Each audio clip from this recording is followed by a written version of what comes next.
Maharashtra superfast news चॅनलमध्ये आपले सहर्ष स्वागत आहे। खास सत्याची थार लेखणीची महाराष्ट्रातील ताज्या आणि वेगवान बातम्या पाहण्यासाठी आपल्या हक्काचे चॅनल शेअर करा, लाईक करा आणि सबस्क्राईब करा। धन्यवाद। आईचा सन्मान, शाळेचा अभिमान। RKF जवाहरलाल नेहरू पोर्ट विद्यालयात रंगला नारी शक्तीचा अविस्मरणीय सोहळा। ज्या माऊलीच्या संस्कारातून उद्याचे भविष्य घडते त्या माता शक्तीचा सन्मान करणे हे केवळ कर्तव्य नसून तो एक कृतज्ञता सोहळा आहे। हाच धागा पकडून जागतिक महिला दिनानिमित्त RKF जवाहरलाल नेहरू पोर्ट प्राथमिक विद्यालयात माता पालकांसाठी एक विशेष गौरव सोहळ्याचे आयोजन करण्यात आले होते। आपल्या पाल्याच्या प्रगतीसाठी रात्रंदिवस झटणाऱ्या मातांचा सन्मान होताना उपस्थितांचे मन भरून आले। शाळेचे मुख्याध्यापक रमाकांत गावंड सर यांच्या संकल्पनेतून आणि मार्गदर्शनाखाली हा हृदयस्पर्शी कार्यक्रम पार पडला।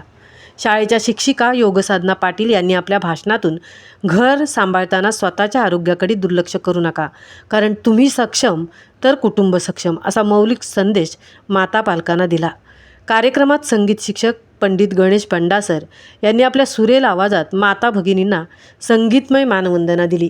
त्यांनी गायलेल्या प्रेरणादायी गीताने उपस्थित मातांना क्षणभर स्वतःच्या अस्तित्वाची जाणीव करून दिली। संपूर्ण परिसर नारी शक्तीचा विजय असो या घोषणांनी भारावून गेला होता।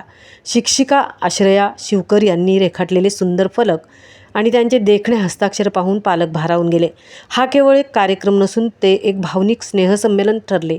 ज्येष्ठ शिक्षिका सुमन पाटील, भारती कांबळे व सर्व शिक्षकवृंद व शिक्षकेतर कर्मचारी यांच्या परिश्रमामुळे हा सोहळा यशस्वी झाला। आजवर अनेक कार्यक्रम पाहिले, पण ज्या शाळेने ज्या पद्धतीने आमचा सन्मान केला ते पाहून ऊर भरून आले, अशा प्रतिक्रिया माता पालकांनी दिल्या। या उपक्रमामुळे शाळेविषयी पालकांच्या मनातील आदर अधिकच द्विगुणित झाला। लेकरांच्या प्रगतीसाठी झटणाऱ्या हातांचा जेव्हा विद्यालयात जय जयकार झाला तेव्हा खऱ्या अर्थाने नारी शक्तीचा जागर सोहळ्याचा सुवर्णक्षण उजळला। महाराष्ट्र सुपरफास्टसाठी तृप्ती भोईर, उरण।